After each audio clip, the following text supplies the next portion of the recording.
Welcome friends. Bharathi Kannamma இன்னைக்கு எபிசோடில் வந்த இன்ட்ரெஸ்டிங்கான சீன்ஸ் பற்றி பார்க்கலாம். பாரதி ஹேமாட்ட கண்டிப்பாக உன்னோட அம்மா யாருன்னு நான் உன்னோட பர்த்டே அன்னைக்கு காமிப்பேன் அப்படின்னு சொல்லிடுறாரு. கேட்ட உடனே ஹேமா ரொம்ப சந்தோஷப்படுறாங்க. பாரதியை ஹக் பண்ணிக்கிறாங்க.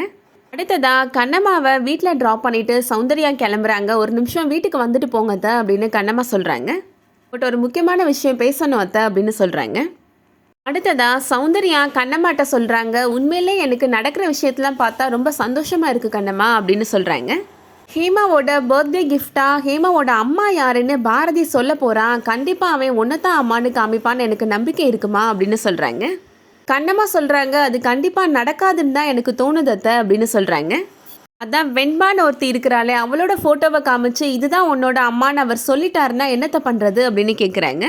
அவர் மட்டும் வேறு யாரையாவது அம்மானு காமிச்சாருன்னா கண்டிப்பாக அங்கே நடக்கிறதே வேறு, அதை பார்த்துட்டு நான் சும்மா இருக்க மாட்டேன் அப்படின்னு கண்ணம்மா கோபப்படுறாங்க. என்னோட வாழ்க்கையில் நான் எவ்வளவோ விட்டு கொடுத்துட்டேன் அப்படின்னு கண்ணம்மா சொல்கிறாங்க. ஆனால் அம்மான்ற ஸ்தானத்தை நான் யாருக்காகவும் விட்டு கொடுக்க மாட்டேன் அத்தை அப்படின்னு சொல்கிறாங்க கண்ணம்மா. கவலைப்படாத கண்ணம்மா, எல்லாமே நல்லதாகவே நடக்கும்னு நினைப்போம் அப்படின்னு சௌந்தர்யா சொல்லிடுறாங்க. அடுத்ததா பாஸ்கரன் பார்வதியை கூட்டிகிட்டு இப்போது வெளியில் போகலாம், நம்ம சென்னையை சுற்றி பார்க்க போகலாம் அப்படின்னு சொல்கிறாரு. அம்மாவுக்கு ஆப்ரேஷன் நடந்து எல்லாருமே ஹாஸ்பிட்டலில் இருக்கிறாங்க, நம்ம 2 பேர் மட்டும் வெளியில் வந்தால் அது நல்லா இருக்காது அப்படின்னு பார்வதி சொல்கிறாங்க. அதெல்லாம் உங்கள் அன்னைகிட்ட பேசி நான் பெர்மிஷன் வாங்கிட்டேன் அப்படின்னு பாஸ்கரன் சொல்கிறாரு. அவர் தான் பாரதி சார்கிட்ட சொல்லி அவங்க ஸ்டாஃப் ஒருத்தர்கிட்ட பைக் வாங்கி கொடுத்தாரு, வா நம்ம போகலாம் அப்படின்னு கூப்பிடுறாரு.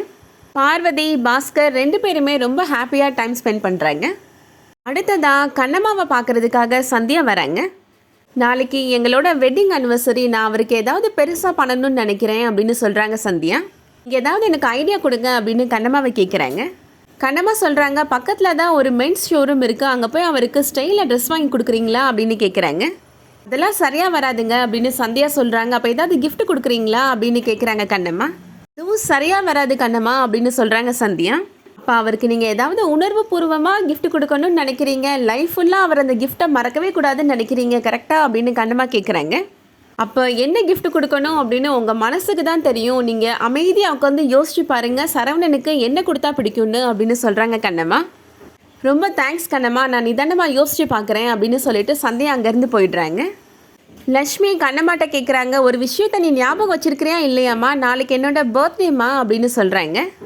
உன் பர்த்டேவா நான் எப்படி லக்ஷ்மி மறப்பேன் அப்படின்னு கண்ணம்மா கேட்குறாங்க. என் பர்த்டே பற்றி எதுவும் பேசலையே, அதனால தான் கேட்டேன் அப்படின்னு லக்ஷ்மி சொல்கிறாங்க. உன் பர்த்டேக்கு நான் ட்ரெஸ்லாம் கூட வாங்கி வச்சுட்டேன், உனக்கு என்ன கிஃப்ட் வேணும் கேளு அப்படின்னு சொல்கிறாங்க கண்ணம்மா. உனக்கு ட்ராயிங் பண்ணுறதுக்கு தேவையான மெட்டீரியல்லாம் நான் வாங்கி கொடுக்கட்டுமா அப்படின்னு கண்ணம்மா கேட்குறாங்க. ஹேமாவோட பர்த்டேக்கு அப்பா என்ன கிஃப்ட் கொடுக்க போகிறாருன்னு உனக்கு தெரியுமாம்மா அப்படின்னு லக்ஷ்மி கேட்குறாங்க. ஹேமாவோட அம்மா ஃபோட்டோவை அவர் காமிக்க போகிறாரா அப்படின்னு சொல்கிறாங்க லக்ஷ்மி. அதனால ஹேமா ரொம்ப சந்தோஷமாக இருக்கிறாமா அப்படின்னு லக்ஷ்மி சொல்கிறாங்க.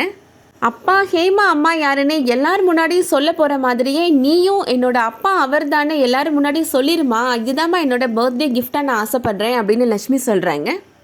கண்ணம்மா சொல்கிறாங்க, எல்லார் முன்னாடியும் அவர் தான் உன்னோட அப்பா அப்படின்னு நான் சொல்கிறத விட எல்லார் முன்னாடியும் லக்ஷ்மி தான் என்னோட மகனை அவர் சொல்லணுமா, அதுதான் உனக்கும் எனக்கும் கௌரவம் அப்படின்னு சொல்கிறாங்க.